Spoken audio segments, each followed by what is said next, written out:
Hello everyone, welcome back to my channel. Today we will study future continuous और future progressive tense. ठीक है, तो इसमें इसे प्रोग्रेसिव टेंस इसलिए बोलते हैं क्योंकि कोई काम चलते आ रहा होगा, फ्यूचर में बोलेंगे। जैसे कि मान लीजिए किसी से ये पूछा कि जब मैं उसके घर जाऊंगा तो वह क्या कर रही होगी, क्या कर रही होगी, तो आंसर आएगा कि वह पढ़ रही होगी, वह सो रही होगी।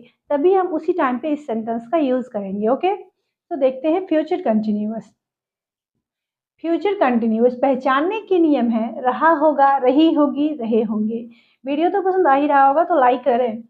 तो सब्जेक्ट प्लस इसका स्ट्रक्चर है subject plus will be plus V4 और V1 प्लस ING।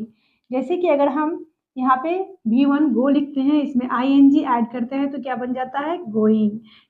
ठीक उसी तरह से रीड में ING ऐड करेंगे तो रीडिंग, या इसे आप V4 बोलिए या फिर वर्ब का फर्स्ट फॉर्म में ING ऐड करिए। ठीक है, तो subject plus will be plus V4 plus object, वह पढ़ रही होगी। अगर इस स्ट्रक्चर को हम फॉलो करते हैं पॉजिटिव के लिए तो वह पढ़ रही होगी का क्या सेंटेंस बनेगा। प्लीज मेरे साथ बने रहिए वीडियो के अंत तक और मेरे साथ साथ पढ़ें। वह पढ़ रही होगी, सी। ठीक है, वह पढ़ रही होगी है, रही है तो हमने सी लिया।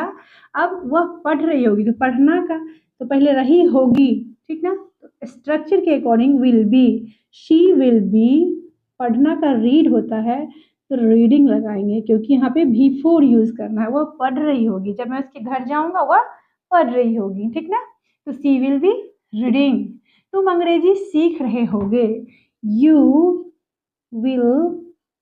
जैसा कि हमने बताया था कि मॉडर्न ग्रामर में किसी भी सब्जेक्ट के साथ हम विल का यूज करेंगे।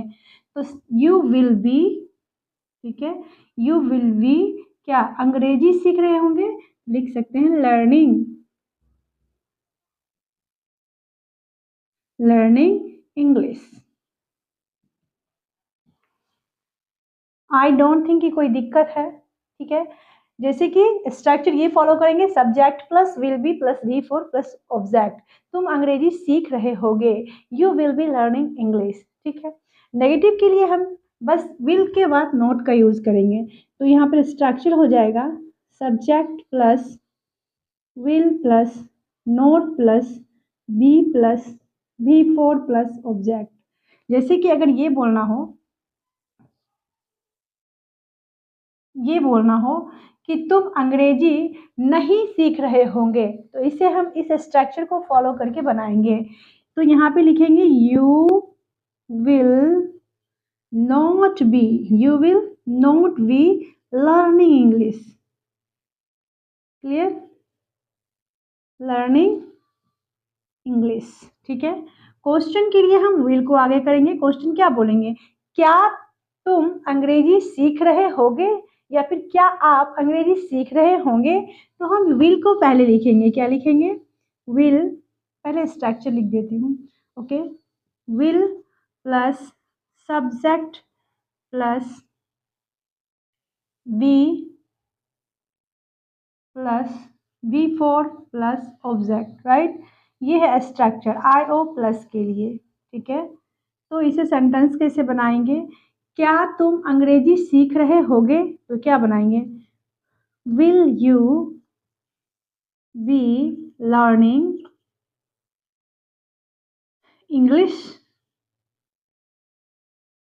इंग्लिश। ठीक है, अब अगर ये है IO माइनस के लिए हम यूज करेंगे कौन सा स्ट्रक्चर, IO माइनस के लिए हम यूज करेंगे will plus subject plus not plus be plus V4 plus object. ठीक है, IO माइनस यानी कि इंट्रोगेटिव नेगेटिव क्वेश्चन के लिए हम यूज करेंगे ये स्ट्रक्चर। जैसे कि अगर ये बोलना हो कि क्या तुम अंग्रेजी नहीं सीख रहे होगे, तो हम इसे किस तरह से बनाएंगे, इसे बनाएंगे will you not be learning English. ठीक है, हम इस तरह से बनाएंगे। Okay, will you not be learn English. ठीक है, या फिर हम इसे इस तरह से इसमें अटैच करेंगे want you be learning English. ठीक है, इस तरह से भी बोल सकते हैं। तो एक बार कर लेते हैं प्रैक्टिस। जैसे कि मान लेते हैं वह पढ़ रही होगी, ये सेंटेंस है, तो पॉजिटिव के लिए हम बोलेंगे शी विल बी रीडिंग, ठीक है, she will be reading. Negative के लिए बोलेंगे she will be not reading, वह नहीं पढ़ रही होगी। क्वेश्चन के लिए बोलेंगे विल सी बी रीडिंग, क्या वह पढ़ रही होगी। इंट्रोगेटिव नेगेटिव क्वेश्चन के लिए बोलेंगे क्या वह नहीं पढ़ रही होगी, will not she be reading, ठीक है, will not she be reading. Okay, that's all about for today. मिलते हैं नेक्स्ट वीडियो में।